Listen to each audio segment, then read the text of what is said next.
A widow steps off the train with 3 children and a folded deed. But the land her husband died for is already claimed by a powerful stranger. In a town where bells toll like verdicts and justice is bought in gold, the question is simple. Will she lose everything, or uncover the secret that could change her fate? The depot bell struck 9 when Sarah Whitmore stepped from the westbound coach, her 3 children pressed against her black wool skirt like sparrows in a storm. The brass gate to Millfield's passenger platform stood locked, though she could see the station master's lamp burning yellow in the window beyond. "Mama, I'm cold," whispered Emma, her youngest, tugging at the folded homestead deed Sarah kept tucked in her coat pocket. "Hush now." Sarah shifted baby Thomas higher on her hip and counted the coins in her reticule, $4.37, enough for supper and a room if she could find one. The spring wind cut across the Dakota prairie with winter's last teeth, and storm clouds gathered black against the evening sky. A man emerged from the station house, tall and weathered, wearing a railroad conductor's cap.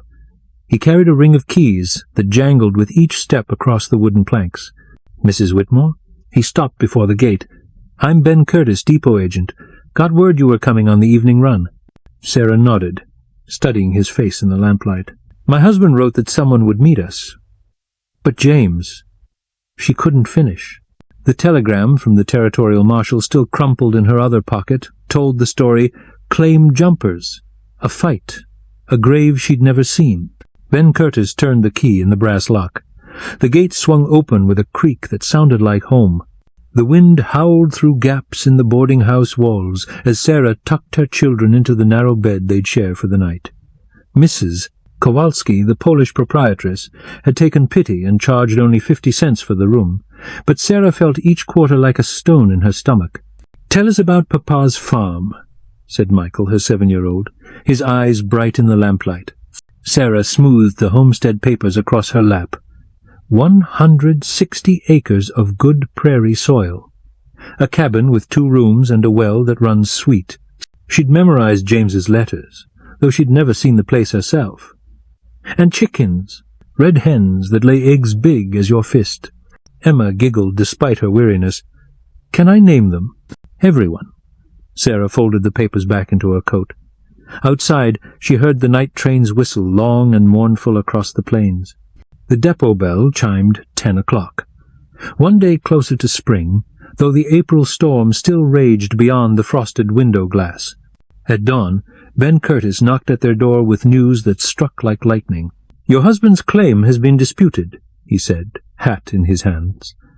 "County records show 2 deeds filed for the same quarter section. Matters gone to the territorial judge in Rapid City." Sarah's world tilted. "That's impossible. James filed 3 years ago." "I'm sorry, ma'am. Judge Patterson's hearing both sides next Monday. You'll need to present your case." He shifted his weight from one boot to the other. "Meantime, you've nowhere to stay." The homestead papers felt suddenly fragile in Sarah's hands, like autumn leaves that might crumble at a touch. The general store smelled of coffee beans and coal oil when Sarah pushed through the door, her children trailing behind. She needed supplies for the journey to Rapid City, but her remaining $3 wouldn't stretch far. "Help you, ma'am?" The merchant, a round man with spectacles, looked up from his ledger book. Sarah placed a small wooden box on the counter, her sewing kit, the only thing of value she owned. "I'd like to trade this for travel provisions." The man examined the ivory thimble and pearl-handled scissors. "Quality work. I can give you $2 credit. Not enough for coach fare, but sufficient for hardtack and jerked beef." Sarah nodded and watched him count out the goods. The depot bell struck 11 as they returned to the platform. Ben Curtis stood beside the telegraph key, his face grim. "Wire from Rapid City," he said. "Judge Patterson sick with pneumonia. Courts postponed indefinite." Sarah sank onto a bench, Thomas growing heavy in her arms. "What do we do now?" Michael tugged at her sleeve. "Mama, look." A woman approached across the platform, her grey hair pinned neat beneath a blue bonnet. She carried a leather medical bag and wore the practical dress of a frontier midwife. "I'm Anna Pedersen," she said, setting her bag at Sarah's feet. "Heard you folks might need assistance." The morning sun broke through the storm clouds, warming Sarah's face for the first time in weeks. Ben Curtis checked his pocket watch. Eastbound's due at past. If you're heading back— "We're not," Sarah said, surprising herself with the firmness in her voice. "This is our home now. We'll make our stand here." Anna smiled and lifted her bag. "Then you'll need a place to light while you sort things out." Anna's cabin sat 2 miles from town, surrounded by a kitchen garden that spoke of years tending this patch of prairie. She led them through the wooden gate and up the stone path, her keys singing against her hip. "Lost my own husband 2 winters past," she said, pushing open the door. "Got room for more souls who need sheltering." The cabin held the warmth of beeswax candles and dried herbs hanging from the rafters. Emma ran her fingers along a quilt stretched across the main room, 9-patch pattern in blue and yellow calico. "That's my wedding quilt," Anna said. "Made it when I was no older than you." "It's beautiful," Sarah whispered. "Beauty's in the making, not the thing itself." Anna hung her bonnet on a peg by the door. "You know needlework?" Sarah nodded. Her mother had taught her every stitch before she died. "Then you'll earn your keep. Ladies in town pay good money for fine sewing, and my eyes aren't what they used to be." That evening, Sarah sat by lamplight, her needle flashing through a christening gown for the banker's new grandson. Thomas slept in her lap, while Michael and Emma played quiet games on the cabin floor. Anna rocked by the fire, mending a torn shirt with steady hands. "Your husband's claim you seen the land yourself?" "Only in my dreams," Sarah said. "James wrote that it borders Willow Creek, with timber for building and grass for grazing. I know the spot. Good earth, if it's truly yours to hold." The needle paused in Sarah's hands. "If?" Anna's rocking chair creaked a slow rhythm. "Claims get jumped when folks think nobody's watching. But the land remembers who loved it first." Outside, a coyote called across the prairie darkness, wild and lonesome as a prayer. 3 days later, Sarah stood in the courthouse at Millfield, her hands trembling as she faced Judge Patterson, finally recovered from his illness. The courtroom smelled of tobacco and old leather, and every seat was filled with curious townspeople, drawn by the spectacle of a widow fighting for her dead husband's dream. "State your business, Mrs. Whitmore," the judge said, his voice carrying the weight of territorial law. Sarah unfolded the homestead papers, the creases worn soft from handling. "My husband James filed claim to the southwest quarter of Section 12 3 years past. We have the deed and proof of improvements." From across the aisle, a voice cut sharp as winter wind. "That land belongs to me." Sarah turned to see a man in an expensive suit, his silver watch chain gleaming in the afternoon light. Cyrus Blackwood, she'd heard his name whispered in the boarding-house. Railroad money, cattle money, money that bought judges and juries when the law proved inconvenient. "Mr. Blackwood filed his claim 4 days ago," the judge said, consulting his papers. "But Mrs. Whitmore's predates his by 3 years. Filed under a dead man's name," Blackwood's lawyer interjected. "The claim's invalid." Sarah's breath caught in her throat. She hadn't considered that James's death might void their homestead rights. The courthouse clock chimed 3 as Judge Patterson studied both sets of papers. Outside, thunder rolled across the prairie, promising another spring storm. "I'll hear testimony from both parties," the judge declared. "Court reconvenes tomorrow at 9 sharp." That evening Anna found Sarah pacing the cabin floor, her children long asleep. The christening gown lay forgotten on the table, needle still trailing thread. "Heard about today's proceedings?" Anna said quietly. "Whole town's talking. He's going to take our land." Sarah's voice broke on the words.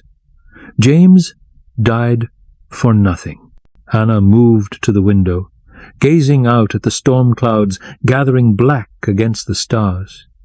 "Your husband wrote you letters about that claim. Did he ever mention finding anything unusual on the property?" "Unusual how? Old homestead foundation, maybe? Indian markers? Something that would prove the land was settled before either claim."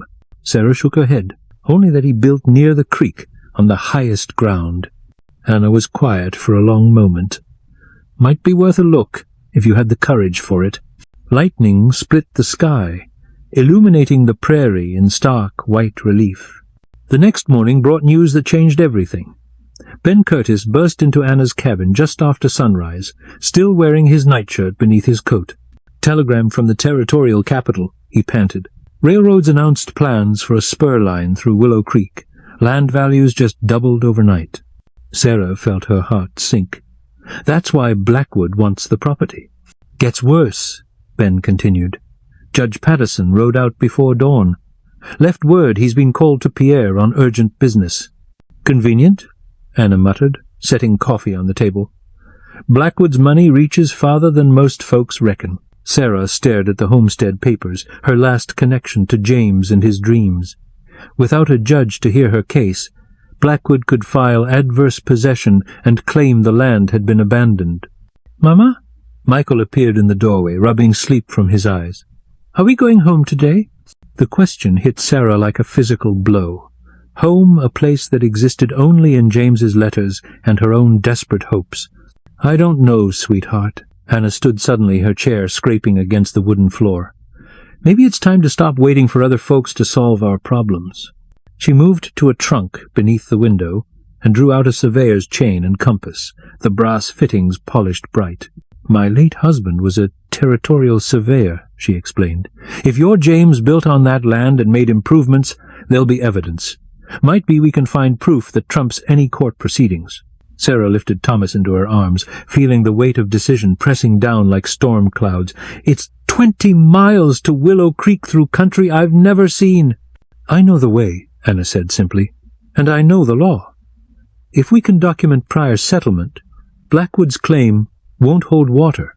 The depot bell chimed 8 o'clock in the distance, marking another hour closer to losing everything James had worked to build.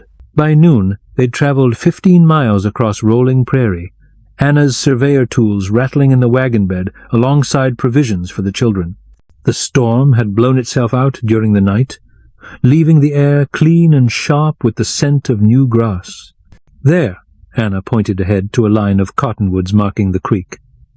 "Your husband chose well. High ground, good water, timber for fuel."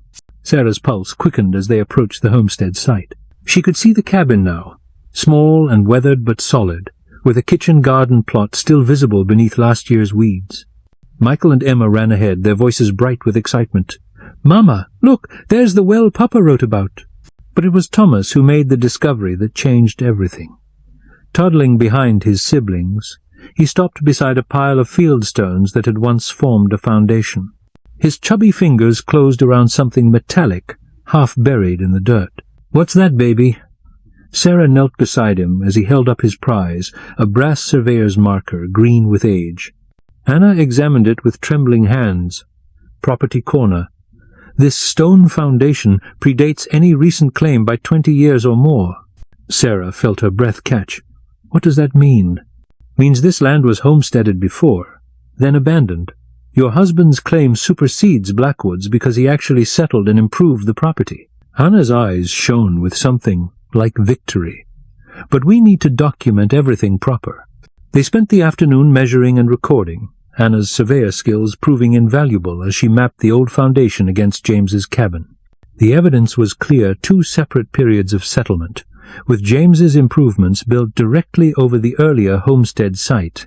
"Continuity of use," Anna explained as she sketched the layout in her field book. "Legal principle that protects legitimate settlers against speculative claims." As the sun settled toward the western horizon, painting the prairie gold, Sarah stood in the doorway of her husband's cabin. It was smaller than she'd imagined, rougher, but it had been built with love and hope for a future he'd never live to see. "Mama, can we stay here tonight?" Emma asked, tugging at her skirt. Sarah looked back toward town, then at the children who'd already claimed corners of the cabin as their own. 20 miles through gathering dusk, with 3 tired children and crucial evidence that needed protecting. "We'll stay," she decided. "This is our home now." The wind picked up as darkness fell, setting the cottonwoods to whispering beside the creek. Sarah lit the oil lamp James had left on the kitchen table and gathered her children close, reading to them from the only book they owned, a collection of Bible stories her mother had given her as a wedding gift. And the stranger was welcomed. She read aloud, and given shelter and provision, for hospitality to travellers brings unexpected blessings. Michael looked up from where he lay on a pallet beside the fire. "Like Mrs. Paterson helping us?" "Exactly like that," Sarah said, smoothing his hair. Outside, something moved in the darkness beyond the window glass. Sarah froze, her hand tightening on the Bible. "Stay here," she whispered to the children, moving quietly to peer through the curtain. 3 riders sat their horses just beyond the circle of lamplight, their faces hidden beneath hat brims. She recognized Blackwood's voice when he called out, "Mrs. Whitmore, we need to have words." Anna appeared at Sarah's shoulder, carrying the double-barreled shotgun that had hung above the cabin's door. "Private property, Mr. Blackwood," Anna called back. "You'll state your business from there." "My business is with the widow.